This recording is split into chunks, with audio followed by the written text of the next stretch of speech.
Hello and welcome to Unacademy. मैं शुभम सिसोदिया आप सबका बहुत स्वागत करता हूं।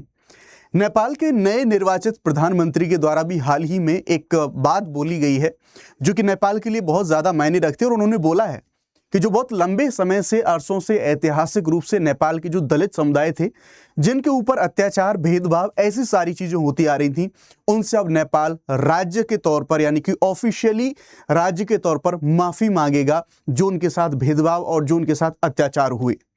जैसे ये अपडेट आती है इसके बाद आप जानते हैं कि भारत की जो राजनीति है उसमें भी दलितों की प्रमुख मांग उठाने वाले कुछ पॉलिटिशियंस जिनमें से चंद्रशेखर के बारे में आप जानते हैं, उनके द्वारा भी पार्लियामेंट में एक स्टेटमेंट देते हुए बोला गया कि अब वो समय आ गया है कि जिस तरह से जो नेपाल है, नेपाल में ऑफिशियली जो डिमांड करी जा रही थी या फिर मैं कहूँगा जो ऑफिशियली नेपाल ने ये बोला है कि हम दलितों के जो माफ़ी है, दलितों के साथ में जो अत्याचार हैं और अत्याचार हुए हैं उन सब के लिए हम ऑफिशियली माफ़ी मांगेंगे।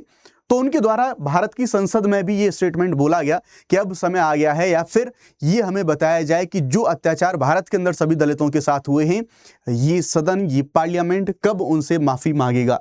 ये जो दलित से उनके साथ में माफ़ी मांगने की बात क्यों आई, क्या है, और जो नए निर्वाचित नेपाल के अंदर जो बलेन्द्र शाह हैं उन्होंने इतनी बड़ी बात ऐसा सब क्यों कहा, क्यों उनको नेपाल ही नहीं बल्कि पड़ोसी देश इंक्लूडिंग भारत वो हम सब इन चीज़ों को लेके आशावान क्यों हैं और क्या बड़े रिफॉर्म वो करने वाले हैं आते ही जो युवा हैं, युवाओं को सेंट्रलाइज करना और पूरे देश के लिए पूरे क्षेत्र में जो होप इतनी सारी उन्होंने दिखाई हैं।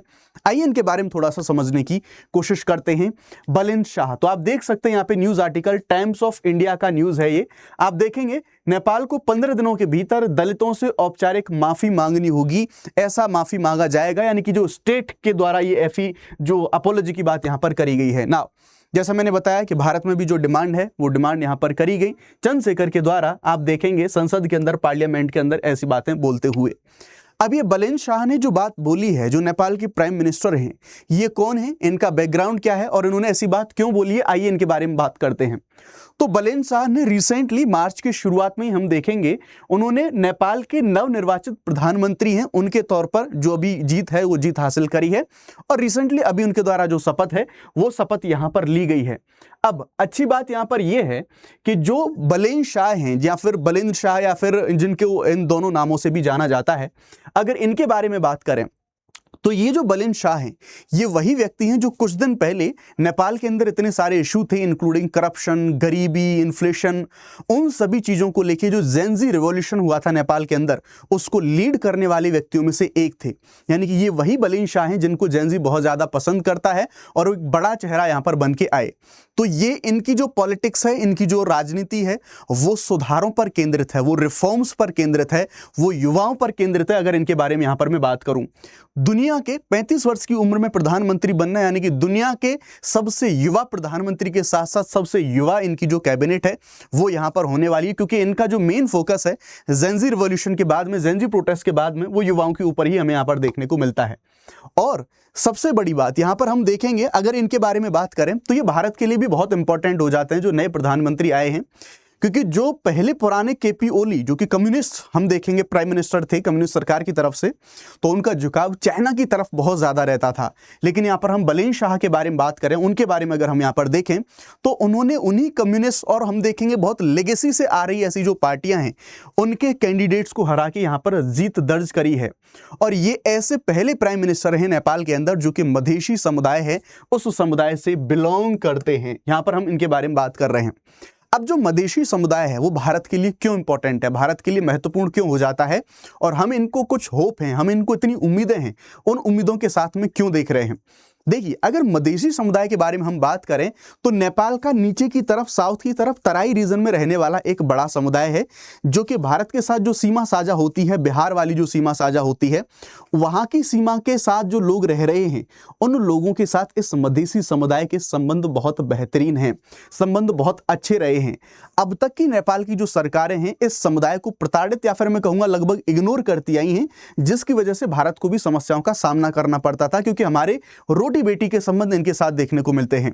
लेकिन अब मैं बात करूं तो मधेशी समुदाय से अगर एक व्यक्ति प्रधानमंत्री बन रहा है तो जाहिर है कि भारत के साथ उनके जो संबंध हैं वो बहुत बेहतरीन होने वाले हैं और जो मधेशी समुदाय की समस्याएं रहती थी उनको डेफिनेटली एड्रेस करेंगे और जो पुराने प्रधानमंत्री या फिर केपी ओली के बारे में बात करूं, जिनका झुकाव चाइना की तरफ रहता था, उनके उलट अब ये ऐसे प्रधानमंत्री यहां पर बन गए हैं जिनका भारत के साथ जो रिलेशन है, भारत के साथ जो झुकाव है, वो बहुत बेहतरीन यहां पर हमें देखने को मिल सकता है। और सबसे बड़ी बात, जैसा मैंने आपको यहां पर ये बताया, इनके बारे में अगर आप यहां पर देखेंगे तो ये एक ऐसे व्यक्ति हैं जिन्होंने केपी ओली हैं, उन केपी ओली को हराया है। और एक जो लंबी लेगेसी है केपी ओली के क्षेत्र में जाके उनको मेजॉरिटी से हराना, लगभग 2/3 बहुमत ही हैं, इनको यहां पर देखने को हमें मिल रहे हैं।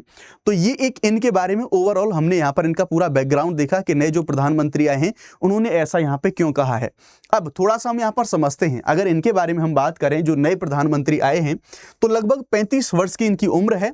और हम देखेंगे तो ये पुराने समय से रैपर, युवाओं में इसलिए भी ज्यादा क्रेज था इनका कि रैपर रहे हैं पुराने समय से, इंजीनियर भी हैं और अब राजनेता भी हैं, और युवाओं को केंद्र में यहां पर रख रहे हैं राजनीति के अंदर।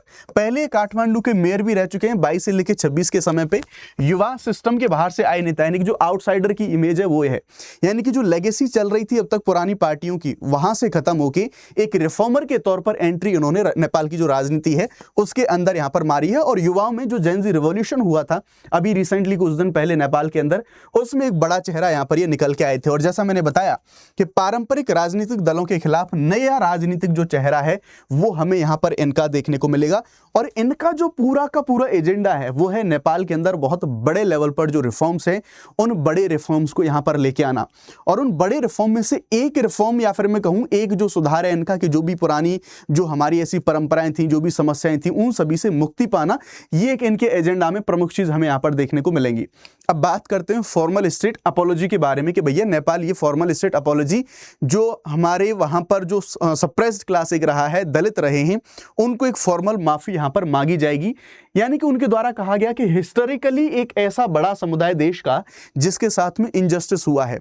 हालांकि नेपाल के संविधान ने इन सभी जो दलित थे इनको संवैधानिक संरक्षण दिया, लेकिन उस संवैधानिक संरक्षण के होते हुए भी उनके साथ अत्याचार, उनके साथ भेदभाव, अस्पृश्यता, वो सभी चीजें मौजूद थी। स्टिल उनके साथ में सारी समस्याएं हुई। तो इन सभी चीजों के रहते हुए उन्होंने यहाँ पर सबसे पहले जो बड़े कदम हैं वो बड़े कदम यहाँ पर माने जा रहे हैं, जो स्टेट अपॉलॉजी की बात यहाँ पर करी गई है। साथ में सोशल जस्टिस, इंक्लूसिव जो रिस्टोरेशन है और रिकॉन्सिलिएशन, इन सब के लिए भी पॉलिसीज लाई जाएंगी। एक बड़ा एजेंडा है उनका रिफॉर्म्स को लेके।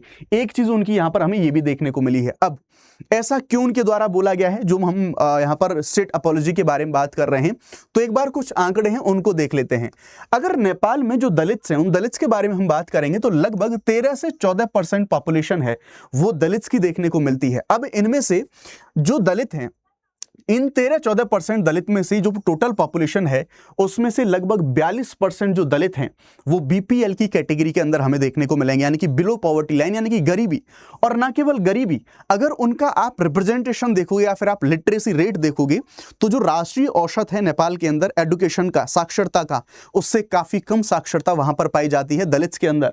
और इतना ही नहीं, जो अलग अलग बहुत सारे सार्वजनिक पद हैं, उन सार्वजनिक पदों के अंदर भी रिप्रेजेंटेशन काफी ज्यादा कम है इन दलित्स का। और भेदभाव, अस्पृश्यता जैसी चीजें हैं वो सारी चीजें एग्जिस्ट यहां पर करती हैं। और जैसा मैंने बताया कि कॉन्स्टिट्यूशन ने यहां पर बात करी थी कि हम बराबरी, हम भेदभाव, ये सब चीज नहीं होने देंगे, स्टिल उसके बावजूद भी ये सारी चीजें हमें वहां पर अब तक देखने को मिल रही थी। इसलिए अब सार्वजनिक रूप से, या फिर मैं कहूंगा स्टेट अपॉलॉजी जारी करने की बात करी गई है इस सप्रेशन के खिलाफ में। लेकिन अब नेपाल के अंदर कुछ जो दलित कार्यकर्ता हैं उनके द्वारा यह भी बात बोली गई है कि देखो, ये घोषणा करना, स्टेट लेवल पर अपॉलॉजी मांगना, ये चीज ठीक है, ये चीज चलो हम मान सकते हैं कि ये जो शुरुआत है, काफी अच्छी शुरुआत हो रही है और जो रूट कॉज है उनको एड्रेस करने की कोशिश करी जा रही है। लेकिन जैसा वहां के कार्यकर्ता कह रहे हैं, उनका मानना यहां पर यह है कि इस घोषणा के अलावा जो इसका एग्जीक्यूशन है वो एग्जीक्यूशन बहुत मैटर करेगा, क्योंकि जैसी सारी चीजें जो एग्जीक्यूट नहीं हो पाई तो पूर्व की सरकारें जो करती आई हैं वैसी कंडीशन हमें यहां पर नेपाल के अंदर देखने को मिल सकती है कि अगर इन सब चीजों का एग्जीक्यूशन नहीं आया तो अतीत की तरह केवल दिखावा बन के रह जाएंगी। ऐसी सारी चीजें जो पॉलिसीज हैं, बजट हैं, ढांचागत व्यवस्थाएं हैं, उनमें आपको एक्चुअल बदलाव करने पड़ेंगे दलितों के लिए। और बिना ऐसी जो एग्जीक्यूशन के अगर आप केवल घोषणाएं करते हैं तो ये केवल दलित समुदाय को यहां पर न्याय है वो न्याय यहां पे नहीं दिलाएंगे। तो ऐसी बातें हैं नेपाल के द्वारा यहाँ पर ये करी गई हैं। अब इस पूरे मुद्दे पर आप लोग अपनी जो राय है वो कमेंट सेक्शन के अंदर बता सकते हैं।